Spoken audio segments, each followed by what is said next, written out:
పుస్తకాల పాత్ర చాలా ఉంది. మనం ఆన్లైన్లో ఎంత మెటీరియల్ చదివినా సరే 1 or 2 స్టాండర్డ్ బుక్స్ ప్రతి ఎగ్జామ్కి ప్రతి పేపర్కి మన దగ్గర ఉండాలి.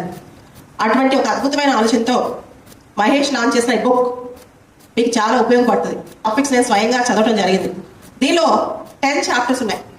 ఈ 10 చాప్టర్స్ కూడా మీకు సివిల్ సర్వీసెస్ కానీ గ్రూప్ 1 గ్రూప్ 2లో చాలా ఇంపార్టెంట్ టాపిక్స్ అనమాట.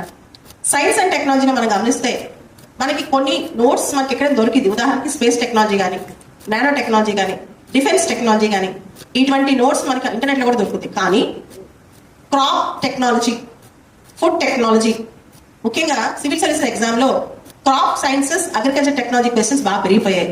దానికి సంబంధించిన నోట్స్ గురించి చాలా మంది స్టూడెంట్స్ ఆస్పిరెంట్స్ నన్ను అడుగుతారు, అగ్రికల్చర్కి, క్రాప్ టెక్నాలజీకి, క్రాప్ సైన్సెస్కి ఎటువంటి పుస్తకం చదవాలని చెప్పి.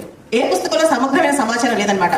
ఈ బుక్ లో చూస్తే కనుక నాకు 2 చాప్టర్స్ స్పెక్టాక్యులర్ గా, నేను చూసిన చాలా బుక్స్ కన్నా కూడా చాప్టర్స్ బాగున్నాయి. దాంతో పాటు ఎక్కువగా వచ్చే క్వశ్చన్స్ అన్ని కూడా వ్యాక్సిన్స్ మీద, వ్యాక్సిన్స్ తర్వాత మనం గమనిస్తే కొత్త కొత్త డిసీజెస్, బ్యాక్టీరియా, అప్డేటెడ్ మెటీరియల్ దీనిలో గమనించడం జరిగింది. కొన్ని సంవత్సరాలు అయితే సైన్స్ అండ్ టెక్నాలజీలో ఎక్కువ questions, 50% of the questions biotechnology నుంచి అడుగుతున్నారు అనమాట. దానికి సంబంధించిన పూర్తి డీటెయిల్స్ కూడా మనకి బుక్ లో చూడొచ్చు.